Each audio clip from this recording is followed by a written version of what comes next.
పాక్ సైన్యం ప్రజలెవరు సైన్యం సహకరించవద్దని చెప్తుంది.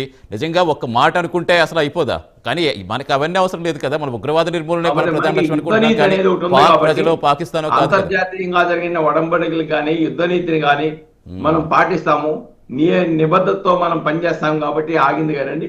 పాకిస్తాన్ లాగా పిచ్చి పిచ్చి తలలేస్తే 2 నిమిషాలు పాకిస్తాన్ పెద్ద భారతదేశానికి కష్టమే కాదు అసలు. ఆ పదం కూడా సల్మాన్ తలుచుకోవాల్సిన అవసరం కూడా లేకపోయేది. ఎస్ గోపాల్ గారు, అంటే జనరల్గా ఏ దేశానికైనా దేశం చేతిలో సైన్యం ఉంటుంది. విచిత్రంగా పాక్ మాత్రమే సైన్యం చేతిలో దేశం ఉంటుంది. అదొక విచిత్రమైన పరిస్థితి. అక్కడ ఉన్న పరిస్థితులు ఏంటో చూస్తున్నాం. అష్టదిగ్బంధనం జరుగుతున్నా సరే ఇంకా అది ఏ బుద్ధో కూడా ఇంకా అర్థం కాదు. సార్ నమస్తే అండి.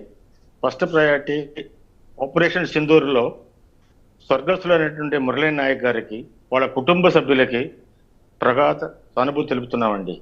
ఎందుకంటే ఒక సైనికుడుగా పోరాడి తను ప్రాణాలు సమర్పించాడు. కానీ ఇప్పుడు మన దేశానికే ఒక ప్రపంచ పటంలోనే చూపగలుగుతున్నాం. పాకిస్తాన్ లో ఉన్నటువంటి ప్రధానమంత్రి కూడా వన్ ఆఫ్ ది టెర్రరిస్ట్ అని మీ మీడియా ద్వారా ప్రపంచానికి తెలియజేయాలండి.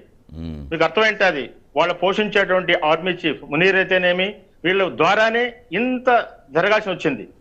అది వాళ్ళని పెంచి పోషించకపోతే ప్రధానమంత్రులని ఇలా జరిగేది కాదు. ఇండియాలో ఉండే ప్రతి ఒక్క ప్రధానమంత్రి చూడండి, మన వాజ్పేయి గారు అయితేనేమి, మన్మోహన్ సింగ్ గారు అయితేనేమి, ప్రతి ఒక్కరూ దేశం కోసం మొరార్జీ దేశాయ్ నుంచి అందరూ ఏం చేశారు, ఫైనాన్స్ గా మనం డెవలప్ అవ్వాలి, ఎలా రావాలి అని చూపించారన్నమాట. కానీ పాకిస్తాన్ వాళ్ళకు ఉగ్రవాదాన్ని ఎలా పెంచి పోషించాలి అని నీచితనానికి దిగబడి ఉన్నారన్నమాట. మీ మీడియా ద్వారా డిఫరెంట్ పాకిస్తాన్ టు ఇండియా ఎవరైతే నేషనల్ లీడర్స్ ఉన్నారో వాళ్ళు ఎలాగా చేశారు, ఇండియాలో నేషనల్ లీడర్స్ ఎలా చేశారో పాకిస్తాన్ లీడర్స్ ఎలా చేశారనే ప్రపంచానికి తెలియపరిచి ఇప్పటికైనా పాకిస్తాన్ కబ్జా చేసుకొని మన హిందుస్థాన్ ప్రపంచ పటంలో నెంబర్ 1 గా రావాలని నేను కోరుకుంటున్నాను సార్. రైట్ అండి. ఎస్ రవికిరణ్ గారు, ఈ ద్వారానే తెలియాలి ప్రతి ఒక్కటి. ఏమైనా యాక్చువల్స్ ఏదైతే జరిగిందో ఎంత పోషించినా కూడా చైనా గానీ, టర్కీ గానీ, అమెరికా గానీ పాకిస్తాన్ ఎంత పోషించినా కూడా ఇండియా ముందర నిలవలేదు. స్మార్ట్ చేయాలంటే ఎంతోసేపు పట్టదు. కానీ ప్రజానికానికి ఆ పాకిస్తాన్ అంటుండే ప్రజలకి నష్టం జరగకూడదనే ఉద్దేశంలోనే ఇంతవరకు మనం ఓర్చుకున్నారు సార్. అవును, ఇండియన్ ఆర్మీ, త్రివిధ దళాలు కూడా ఎందుకు ఓర్చుకున్నారంటే మనం అలాంటి దుష్ప్రచారాలు వాళ్ళు పోయినట్టు వాళ్ళు అన్నిటికీ నీచానికి దిగబడి ఉన్నారు. వాళ్ళు ఏ పని చేసినా కూడా ఒక మంచి పని చేశారని చెప్పండి, వాళ్ళ ప్రధానమంత్రి గారే ఈ రోజు అరెస్ట్ అవుతారు, లోపల ఉంటారు, జైల్లో పోతుంటారు. మన ప్రధానమంత్రి ఎవరు అలాగా చేస్తున్నారా పరిపాలన చేసిన వాళ్ళు? ఎందుకంటే పెంచి పోషించే ఉగ్రవాదాన్ని వాళ్ళేనండి, రెచ్చగొట్టేది వాళ్ళే ఉగ్రవాదాన్ని. ఎలాగైనా తప్పితే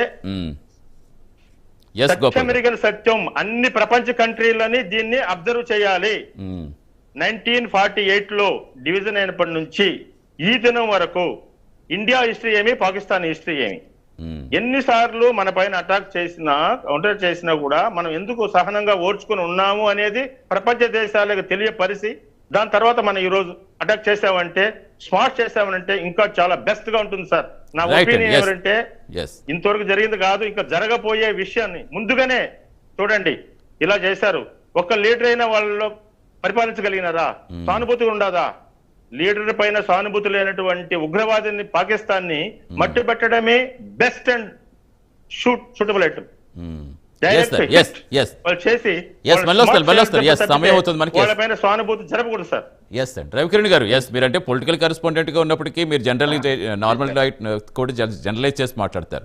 రవికిరణ్ గారు, అంటే ఇప్పుడు ఉగ్రవాదానికి ముందు ఒక ప్రాణం కూడా పోకుండా ఉండాలి అంటే ఇంకా ఆల్రెడీ రంగంలోకి